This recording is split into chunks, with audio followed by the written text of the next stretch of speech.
rubber duck. They call him Lava, just a big mouth quacker. Watch your back for the green rubber duck. Lava is coming. He's a badass quack attacker. Quacker!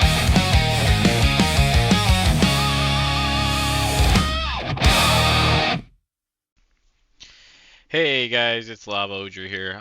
We are looking at Pillage Western, Western Pillage, Sea of Monster Hunt. This is an event inside of the event. I just wanted to make a video real quick talking about Western Pillage and just some thoughts on it and maybe some areas they can improve. First of all, amazing overall event. Uh, it really sucks for United States people because a lot of the event times that are happening when gates are opening and like these events, like this is at 6 a.m. for me, so incredibly early start of the day. But uh, it is, yeah, brutally early, and that's a downside for anybody in the United States. The Pillage Western times are just brutal for us because it's super early or like right in the middle of the day, which is a lot of work days for a lot of us. So they can't make it perfect for everyone, but it is kind of a painful thing for all the event times to be at the off hours for us. With that said, they did a great job on this. The shipbuilding, the things that you have to do, everybody enters in and you pretty much are starting off from scratch. You know, it limits your tiers down to, I think it's tier 5 is where you start. And you gotta get tier 6 and tier 7, and anybody can get those free to play, not free to play. It does go off the heroes that you have. So that's kind of interesting, and some of your stats gets brought in. So you do have a little bit of advantage coming in as a bigger player from the outside into the event, but not anything crazy that a free to play can't catch up. This event is again one of the better events for everybody. It's only a week long, comes in between KVKs for the most part, from what I can tell. So it's a little downtime. Matchmaking is hit and miss on this just as much as the rest of their matchmaking at IGG does. This one we got put in with I got put in with tons of friends. I mean, I got friends in 49, I got friends, 45, 43 is obviously my home server, and we're in with a bunch of them. So a bunch of friends. The rewards, completely dookie. They are not good rewards for this event. Especially for something that takes a week long. They could do something, maybe make an emote skin for, top 3 clans in it or something. I don't know. But a lot of people are doing it. A lot of people are fighting. The events inside the event, the like this Sea of Monster event, a really amazing event for a lot of people. As you can see, a ton of people fighting. It encourages heavily fighting. Don't matter whose team you're on. Just a ton of fun, well thought out. There are some things I would change. Like I said, the reward system is just an absolute joke. And then they do a lot of things in like 4-hour increments, 5-hour increments, and it would be cool to like set sometimes. Everybody that's in the same pillage can agree like, oh, this is a time when we all want to do events or something. I don't know how that would work. Probably easier said than done, but overall pretty decent event for pillage. I'm just going to keep having this go because I also want to talk about the state of the game and what all just happened recently. So I haven't had an opinion on it or haven't said it. A lot of people were very frustrated when like T7s came, and I'm going to be honest, I really don't have a problem with them dropping new tier troops. This game has been going 3-4 years, and there are some people who have played that long and they've had T7 from their season 3, or season 2 or season 1, so for them playing that long and those folks in seasons, 6, 7, 8, that's a long time they're playing with just T7. And don't get me wrong, the game introduced other stuff too, but it was time. The thing I disagree with how they did it though, they did a really good job in like you have the pregame and you're learning your server and some tower building. And then season 2, they introduced like, oh, this is how we're going to introduce heroes and we're going to introduce skills and stuff like that. And they did a good job at teaching us that in season 2. And then season 3, I think it just so happened the timeline up that when season 3 started, we also got gyms. And a lot of people don't like gyms. I think gyms are one of the best thing this game has added. And I'm going to stand on that. I think it's a really good thing that they added off to the side. Major spenders rushing it is just too difficult, too challenging. A lot of people don't understand. A lot of your big spenders actually don't know the core mechanics of the game, which is really surprising. They just unga bunga spend, which is great, good for everybody. Not all of them, but some of them. A lot of them have a team behind them that's kind of helping guide them on what they're building and stuff, which is also very good. Um, but like I said, there's a lot of unga bunga spending out there. So Jim slowed that down quite a bit and actually forced people to learn it and everything. And people I think are just now starting to learn it, and therefore gyms are just starting to get maxed. And they're not too challenging to do with teamwork and everybody focusing on it and manipulating some of the events to help get the people who need them the rewards for them. It's not terrible. It's really not. So, good job on the gyms. But so they introduced gyms like season 3, and then season 4 was supposed to be winged mounts. But then the thing that they screwed us on is that they dropped winged mounts and the tier troops at the same time, and that's just too brutal. It's too much to learn all at once, and it's been a pain point.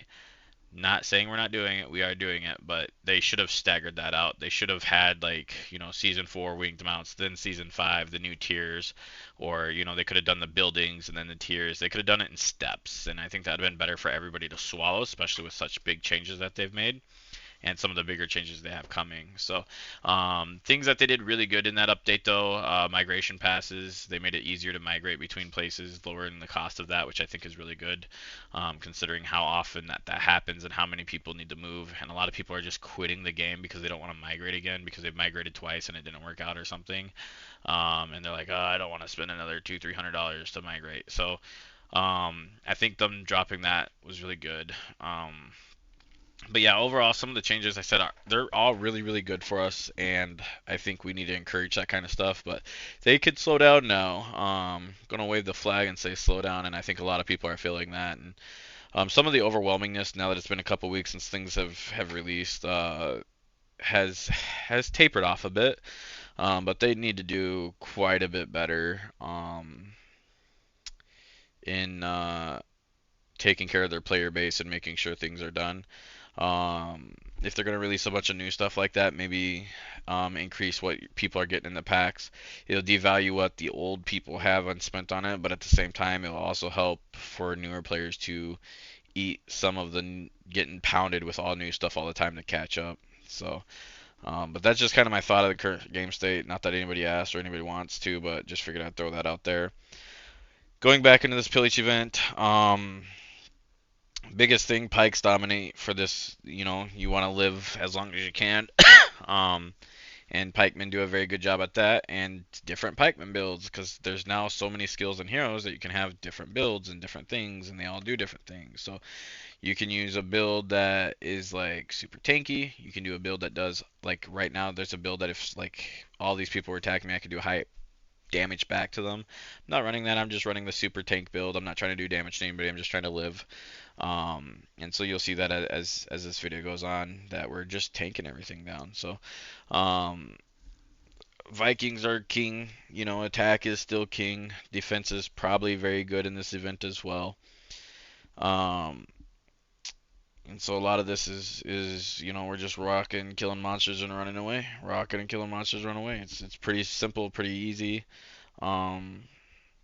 Again, like you're gonna see the top players get swarmed down here. Don't get me wrong, it takes a lot for them to kill me, but I also leveled up my 3 right before the event, which rushed a lot of people not having it, which is why I'm able to tank out as much as I do. But as you see, they all just took me. Don't get me wrong, they suffered some losses, but they all just took me straight down pretty quick there. This is a whole different fight. This is the fight I think I was most proud of during the whole event, because we rushed in down there and there's just a ton of people. Oh no, this isn't the fight. This is the fight where Majors, I think, takes the point. Because if you look, like, again, it's whoever does the most damage to the point holder.